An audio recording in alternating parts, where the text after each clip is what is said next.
वाला विद्यार्थी मित्रों ધોરણ 12 विषय नामाना मूળ તત્વો પ્રકરણ 7 ભાગીદારી પેઢીનું વિસર્જન લેક્ચર 5 ટોટલ લેક્ચર 5 દાખલા નંબર 6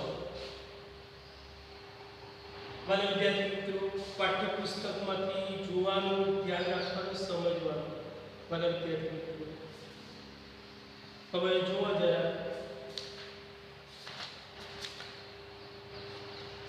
पाठ्यपुस्तक पेज नंबर 311 दाखला नंबर 6 शब्द रकम वांचन करो जो शब्द जो समझो माल मिलकत निकाल खातु तैयार करवानो होय त्यारे नीचेना संजोगोमां आम नोंध लखो जरा जरूरी आम नोंध लखवानी छे 1 नंबर यंत्रन चौपड़ी किंमत 50,000 छे जे भागीदार दर्शन 55,000 में लई जाय छे तो पॉइंट नंबर 1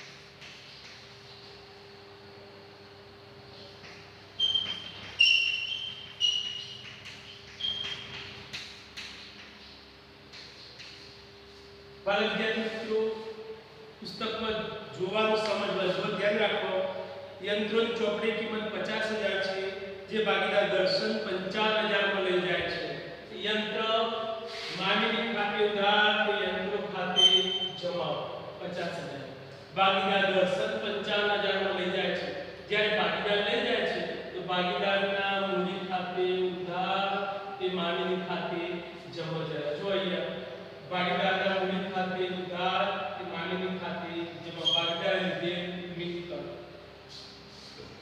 2 नंबर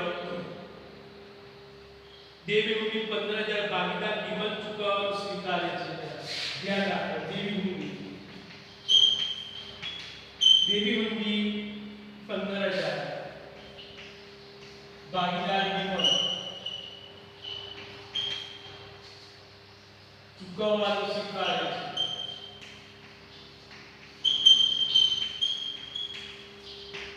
तो वाला विद्यार्थी तो ध्यान રાખો શબ્દ શું દેવી મૂડી 15,000 તો દેવી મૂડી અહીંયા આપેલી છે એની આમનોંધ આપણે શી કરીશું આ પ્રમાણે દેવી મૂડી ખાતે ઉધાર તે માનવી ખાતે જમા 1 નંબર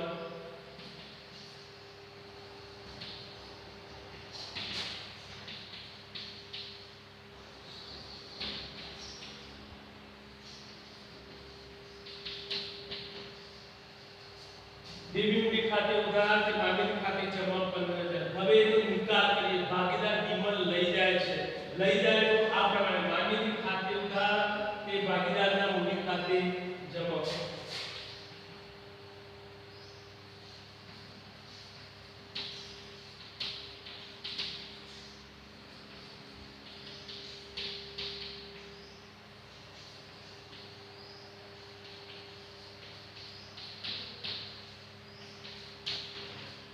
ખ્યાલ આવ્યો તો વાલા વિદ્યાર્થી દેવી મૂડીનો નિકાલ કરીએ ત્યારે આ પ્રમાણે દેવી મૂડી અહીંયા આવે જેવું કહેવાય દેવી મૂડી ખાતે ઉધાર માનવી ખાતે જમા ભાગીદાર લઈ જાય છે તો ભાગીદારના માનવી ખાતે ઉધાર તે ભાગીદારના મૂડી ખાતે જમા પુસ્તક જ યાદ રાખવા બધું કઈ યાદ રાખવાની જરૂરિયાત છે નહીં જરા ધ્યાન રાખો પોઈન્ટ નંબર 3 ભૂતકાળમાં મળી વાળેલ ગાલખાતના 11,000 પૈકી 6,000 વસૂલ મળ્યા છે વાલા વિદ્યાર્થી મિત્રો એકદમ સરળ ધ્યાન રાખો गालखातना 6,000 रुपया આપણને મળ્યા છે તો ગાલખાત એ એક પ્રકારનું દેવું છે ગાલખાતની રકમ મળે છે જ્યારે આપણને મળે છે ત્યારે આપણે એક જ નિયમ યાદ રાખવાનો ભલે વિદ્યાર્થી મિત્રો રોકડ મળી કોને મળી આપણને તો 3 નંબર રોકડ ખાતે ઉધાર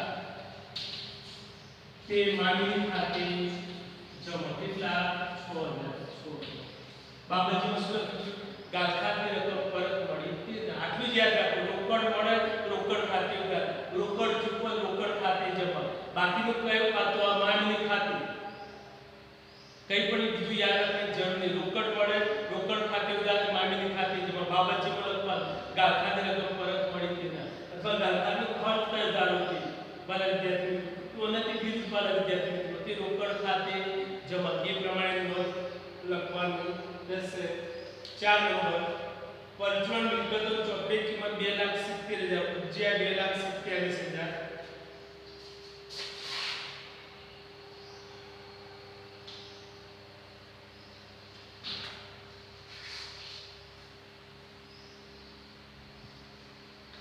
વાલા વિદ્યાર્થી મિત્રો જુઓ જરા 4 નંબર પરચુરણ મિલકતો 2,70,000 તો માનવીની ખાતે ઉધાર જે તે મિલકત ખાતે જમા 2,70,000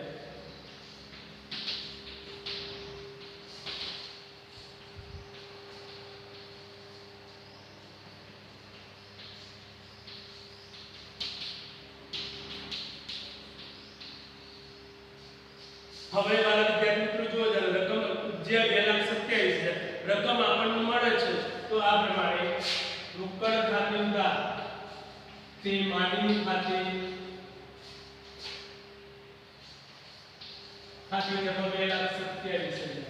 2,27,000 સમજવાનું બંને આવેલું છે માનવી ખાતે ઉધાર તે પરચુરણ મિલકત ખાતે જમા એની રકમ ઉપજે છે તો રોકડ ખાતે ઉધાર તે માનવી ખાતે જમા ત્યાર પછી 5 નંબર પરચુરણ લેણદારો 60,000 દેવું 25% વટાવી ચૂકવ્યું જો પરચુરણ લેણદારો 60,000 લેણદારો ક્યાં દર્શાવ્યા છે અહીંયા જરા તો આ પ્રમાણે પરચુરણ લેણદારો ખાતે ઉધાર તે માગણી ખાતે જમા વાલા વિદ્યાર્થી મિત્રો રકમ કેટલી છે 60,000 હવે શું કહે છે જુઓ જરા દેવું 25% વટાવે ચૂકવ્યું તો 25% વટાવે ચૂકવ્યું છે વાલા વિદ્યાર્થી મિત્રો તેની 25% વટાવની રકમ છે બાદ કરીએ બાદ કરીએ રકમ આપણને શું થાય છે મળે છે વાલા વિદ્યાર્થી મિત્રો બરોબર જો લેણદાર ખાતે ઉધાર માનવી ખાતે જમા હવે એ રકમની આપણે ચૂકવીએ લેણદારની રકમ શું કરીએ છીએ 25% વટાવે ચૂકવીએ છીએ તો વટાવે ચૂકવીએ છીએ તો રકમ આપણે ચૂકવીએ છીએ 2 નંબરમાં રોકડ ખાતે જે જમા છે ઉધાર કર્યા માનવી ખાતે ઉધાર તે રોકડ ખાતે જમા વાલા વિદ્યાર્થી મિત્રો જો 25% વટા 25% બાદ કરીએ બાદ કરતા રકમ કેટલી રહી 45,000 અહીંયા 45,000 આ છે જમા છે અને ઉધાર કરવાના ઉધાર છે અને જમા કરવાના છે બીજું કઈ લખવાનું છે નહીં જરા ધ્યાન રાખવાનું બાબત છે વાલા વિદ્યાર્થી મિત્રો પરચુરણ લેણદારો ખાતે ઉધાર તો માનવી ખાતે જમા 25% વટાવી રકમ ચૂકવી આપેલી છે તો રકમ ચૂકવીએ ત્યારે વિરુદ્ધ સાઈડ માનવી ખાતે ઉધાર રોકડ ખાતે જમા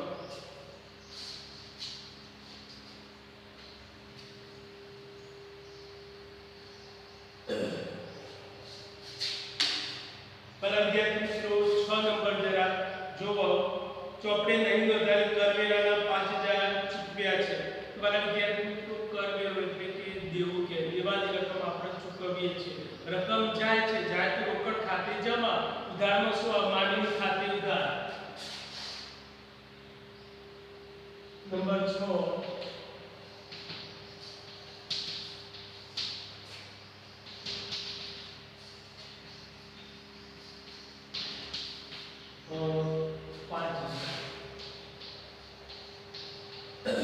ફરીથી વાલા વિદ્યાર્થી મિત્રો આવક વેરાની જવાબદારી ચૂકવવાની જવાબદારી રોકડ જાય છે રોકડ ખાતે જમા ઉધારમાં શું આવશે માનવી ખાતે જમા બાબતજીમાં લખવાનું કે નહીં નોંધાયેલ કરવેરાને ચૂકવ્યા તે ના જરા તો 7 નંબર જો રકમ વિસર્જન ખર્ચ 5,000 ચૂકવ્યો છે વાલા વિદ્યાર્થી મિત્રો વિસર્જન ખર્ચ જ્યારે ચૂકવો છો ત્યારે 7 નંબર અગાઉ તમે શીખવાડ્યું માનવી ખાતે ઉધાર કે રોકડ ખાતે તમે વિસર્જન ખર્ચની ચૂકવણી કરી છે ના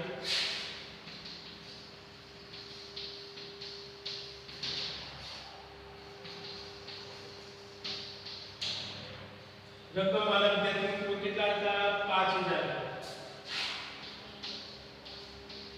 એ બાબતજી લખી દઈશું બાબતજી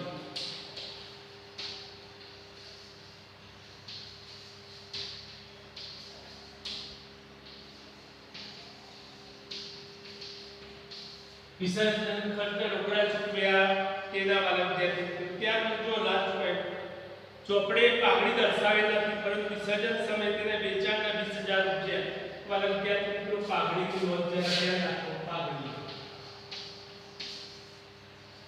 જ્યારે દર્શાવેલ ત્યારે માનવી ખાતે ઉધાર પાઘડી ખાતે જમા એનો નિકાલ કરીએ છીએ નિકાલ કરતો એની કોઈ રકમનો પ્રસ્તાવ કરી નથી કારણ કે એની કોઈ રકમ ઉપજતી નથી તો તેની નોંધ થશે નહીં જો પ્રસ્તાવ કરેલ હોય કે પાઘડીના આટલા રૂપિયા તો રોકડ ખાતે ઉધાર માનવી ખાતે જમા લખીશું શબ્દ જોવા જરા ચોપડે પાઘડી બતાવેલ નથી પરંતુ વિસર્જન વખતે તેના વેચાણના 20000 રૂપિયા છે તો આપણે શું યાદ રાખવું પાઘડીના 20000 આપણને મળ્યા તો રોકડ ખાતે ઉધાર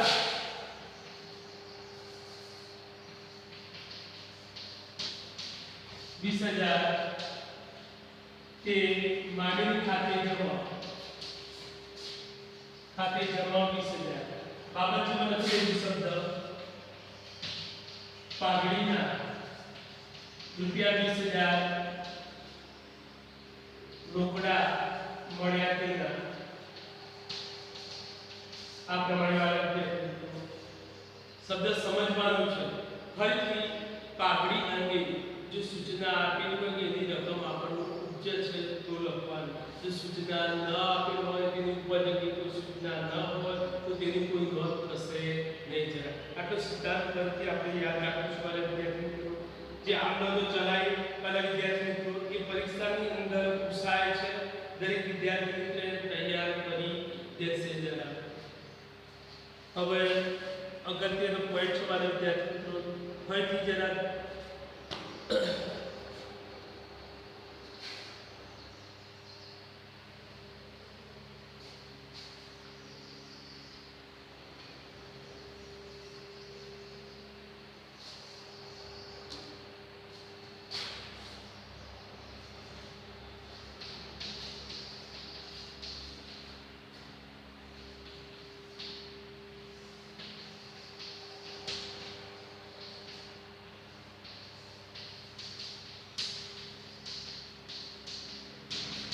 માનવી ખાતે નોંધ અને નમૂનો તૈયાર કરી દેવાનો એના ઉપર આધારિત આમનો જો છે તમે જોયું શબ્દ તમને ખબર પડી ખ્યાલ આવી હશે ફરીથી જરા જ્યારે મિલકતો દર્શાવવામાં આવે ત્યારે માનવી ખાતે ઉધાર તો સીધી મિલકત ખાતે જમા મિલકતોનો નિકાલ કરીએ રોકડ આપણને મળે છે વાળા વિદ્યાર્થી મિત્રો રોકડ ખાતે ઉધાર માનવી ખાતે જમા પંચરણ દેવા જે દર્શાવવામાં આવે ત્યારે તો આ પ્રમાણે પંચરણ દેવા ખાતે ઉધાર કે માનવી ખાતે જમા દેવાનો નિકાલ કરીએ છીએ માનવી ખાતે ઉધાર કે રોકડ ખાતે જમા આટલું યાદ રાખીશું રોકડ મળે રોકડ ખાતે ઉધાર રોકડ ચૂકવીએ રોકડ ખાતે જમા વિરોધમાં શું લખી દઈશું માનવી ખાતે હવે જરા કોઈ પણ ભાગીદાર જો દેવું ચૂકવે છે જો જરા તો માનવી ખાતે ઉધાર કે ભાગીદારના મૂડી ખાતે જમા કોઈ ભાગીદાર મિલકત લઈ જાય છે તો ભાગીદારના મૂડી ખાતે ઉધાર કે માનવી ખાતે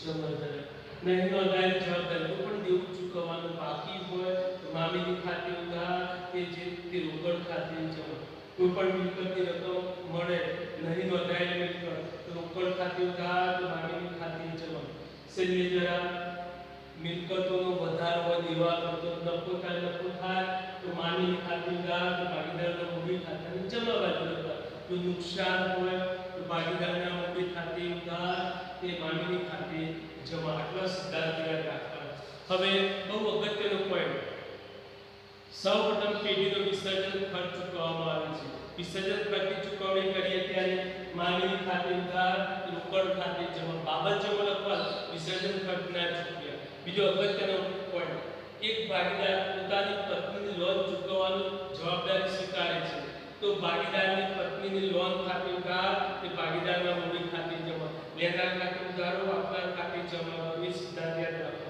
હવે જો ગાળખાની રકમ અહીંયા દર્શાવી નથી, એની રકમ આપણને મળી, રકમ ગાળખાની રકમ મળી એ રોકડ ખાતે ઉધાર તે માંગીની ખાતે જમા, બાબત જેવો લખવાનું ગાળખાની રકમ મળી તેના. અસ્તુવાળા વિદ્યાર્થી મિત્રો, મેં તમને સમજાવવાનો પ્રયત્ન કર્યો છે. 3 માર્ક્સની આમ ફરજિયાત પૂછાય છે તો તૈયાર કરી દેવાની. તો બાળક વિદ્યાર્થી મિત્રો, મનમાં અહીંયા બહુ અગત્યનો પોઈન્ટ છે.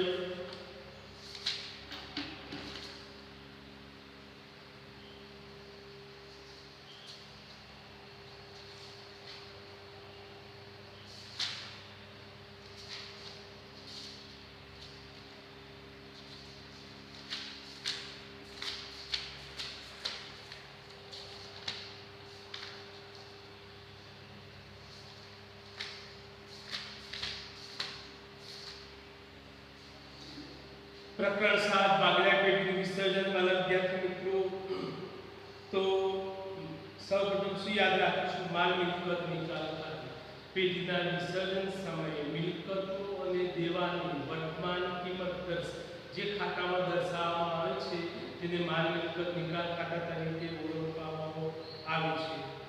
વાલા વિદ્યાર્થી મિત્રો, બીજા પોઈન્ટ છે અગત્યના, તમને સમજાવું. ભાગીદાર વિસર્જન એટલે શું? શબ્દ ખાસ યાદ રાખો, ફરીથી જરા. ભાગીદાર વિસર્જન એટલે શું? એક સિવાયના બધા ભાગીદારો પેઢીમાંથી છૂટા થાય ત્યારે પણ ભાગીદારીનો અંત આવે છે અને ચાલુ રહેતો તે એક ભાગીદાર હવે પેઢીનો વૈયક્તિક માલિક બને છે. એ રીતે પેઢીનું વિસર્જન થાય છે. મારા વિદ્યાર્થીઓ, 2 નંબર, ભાગીદાર પેઢીનું વિસર્જન એટલે શું? જ્યારે ભાગીદારી પેઢી તેનું ધંધાકીય કામકાજ એટલે કે ધંધાકીય પ્રવૃત્તિઓ કાયમ માટે બંધ કરે, એટલે કે કાયદાકીય દ્રષ્ટિએ પેઢીનું અસ્તિત્વ કાયમ માટે અંત આવે ત્યારે ભાગીદારી પેઢીનું વિસર્જન થયું કે આટલું યાદ રાખીશું. ભાગીદારી પેઢીનું વિસર્જન એટલે શું? તો પેઢીનું કાયમી પડે તો કાયમી રીતે એનો અંત આવે, જેનું શું કહેવાય? ભાગીદારી પેઢીનું વિસર્જન.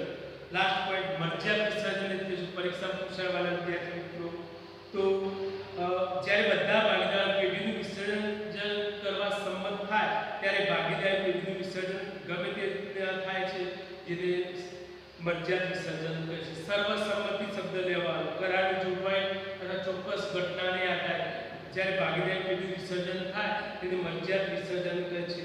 વિસર્જનના 3 અર્થો છે. વિસર્જન એટલે શું? ભાગીદારી પેઢીનું વિસર્જન એટલે શું? અને મરજિયાત વિસર્જન એટલે શું? 3 શબ્દમાં એક પ્રશ્ન પરીક્ષાની અંદર ફરજિયાતપણે પૂછાય છે. દરેક વિદ્યાર્થી તૈયાર કરી દેશે. હવે માલ મિલકત નિકાલ ખાતે તૈયાર કરી દેવાનું. એક અગત્યનો પોઈન્ટ, પેઢીના વિસર્જન સમયે પાકા સરવૈયામાં દર્શાવેલ પ્રોવિડન્ટ ફંડની બાકીનો નિકાલ કઈ રીતના કરશો? તો પ્રોવિડન્ટ ફંડ એ એક પ્રકારનું દેવું ક્યાં દેવું અહીંયા દર્શાવ્યું છે. તો પ્રોવિડન્ટ ફંડ ખાતે ઉધાર એ માગીની ખાતે જમા. ઉદાહરણ દશેરા ફંડની નિકાલ કરો, દશેરા ફંડ ખાતે ઉધાર એ માગીની ખાતે જમા. આ પ્રમાણે તૈયાર કરી દઈશું. પહેલા વિદ્યાર્થી મિત્રો, દરેક વિદ્યાર્થી મિત્રને નંબર બી થિયરી પર પ્રકરણ છે. દરેક વિદ્યાર્થી મિત્ર થિયરી તૈયાર કરી દેશે. બધી જ થિયરી 3 માર્ક્સની ટૂંકમાં પૂછાય છે ઓપ્શનની અંદર, અને 3 માર્ક્સની આમનો પૂછાય છે. એક વિકલ્પ, એક ટૂંકો પ્રશ્ન. 8 ગુણનું પ્રકરણ છે. વાલા વિદ્યાર્થી મિત્રો, સરળ છે. તમે મહેનત કરશો તમને અવશ્યપણે સફળતા મળશે. ત્યાર પછી બધી થિયરી તૈયાર કરી દેવાની. વિસર્જનની રીતો કેટલી છે, કઈ જવાબમાં શું લખીશું? 2, સામાન્ય વિસર્જન અને 2 નંબર અદાલત દ્વારા વિસર્જન. બીજો પ્રશ્ન, ભાગીદારી પેઢીના વિસર્જન સમયે ચોપડા બંધ કરવા કયા ખાતાઓ તૈયાર કરવામાં આવે છે? 4 ખાતા. 1 માલ મિલકત નિકાલ ખાતું, 2 નંબર ભાગીદારો લોનના ખાતા, 3 નંબર રોકડ ખાતું, 4 નંબર ભાગીદારોના મૂડી ખાતા. હવે પ્રશ્ન નંબર 4 વાળા વિદ્યાર્થી મિત્રો ચર્ચા કરજો ચોપડીમાં.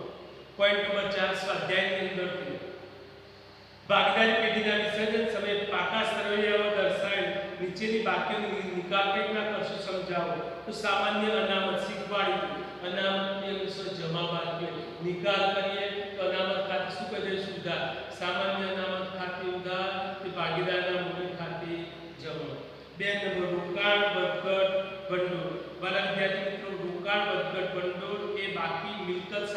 જોગવાઈ છે, જે ખાતું બંધ કરી માલ મિલકત નિકાલ ખાતે લઈ જવામાં આવે છે.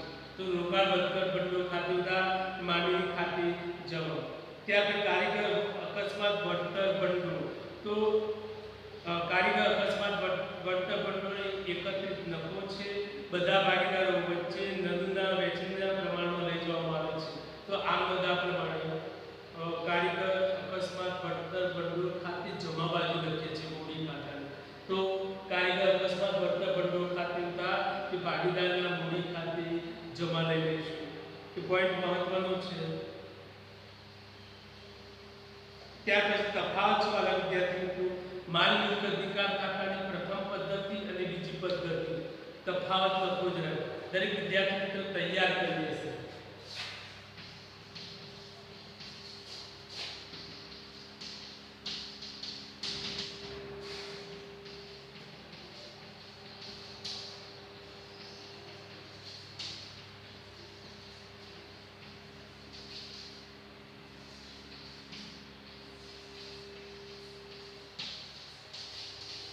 માલ મિલકત નિકાલ ખાતે પ્રથમ પદ્ધતિ અને બીજી પદ્ધતિ દરેક વિદ્યાર્થી મિત્રો તફાવત તૈયાર કરી દેશે. જરા હવે કોઈ પોઈન્ટ હોય તો ખાલી ચર્ચા કરું છું. શબ્દ જો ચોપડે નહીં નોંધાયેલ મિલકતની ઉપજ મળે ત્યારે, કોઈ પણ મિલકત નોંધાયેલ ના હોય ની રકમ મળે ત્યારે આપણે શું કરીએ છીએ? આપણે રોકડ ખાતે ઉધાર માનવી ખાતે જમા. કોઈ પણ દેવું ચોપડે નોંધાયેલ નથી તેની નિકાલ કરીએ ત્યારે આ પ્રમાણે માનવી ખાતે ઉધાર રોકડ ખાતે જમા. વસ્તુવાળા વિદ્યાર્થી મિત્રો, દરેક વિદ્યાર્થી મિત્રો નમ્ર વિનંતી 1 થી 7 પ્રકરણ પૂરા થઈ ગયા. એક જ લેસન બાકી છે. આના પછી પ્રકરણ 7 પૂર્ણ થઈ જશે. દરેક વિદ્યાર્થી નમ્ર વિનંતી, દરેક વિદ્યાર્થી મિત્રો ઘરે મહેનત કરો, રીડિંગ કરો, અભ્યાસ કરો, સ્વાધ્યાય તૈયાર કરો. સ્વાધ્યાય તૈયાર કર્યા પછી સ્વાધ્યાય કાર્ય WhatsApp ઉપર ફરજિયાતપણે મોકલી દેશે. દરેક વિદ્યાર્થી બીજી નમ્ર વિનંતી કે દરેક વિદ્યાર્થી મિત્રએ વિકલ્પો અને ટૂંકા પ્રશ્નો તૈયાર કરી દેવા, જેથી કરી પરીક્ષાની અંદર તમને ઝડપથી સરળતા મળે, સફળતા મળે. અપેક્ષિત હોય નવનીત પાઠ્યપુસ્તક છે, અન્ય જે મટીરિયલ છે, મટીરિયલનો સહારો લઈને દરેક વિદ્યાર્થી વિકલ્પો અને ટૂંકા પ્રશ્નો તૈયાર કરી રાખે છે. ઓલ ધ બેસ્ટ વાલા વિદ્યાર્થી મિત્રો.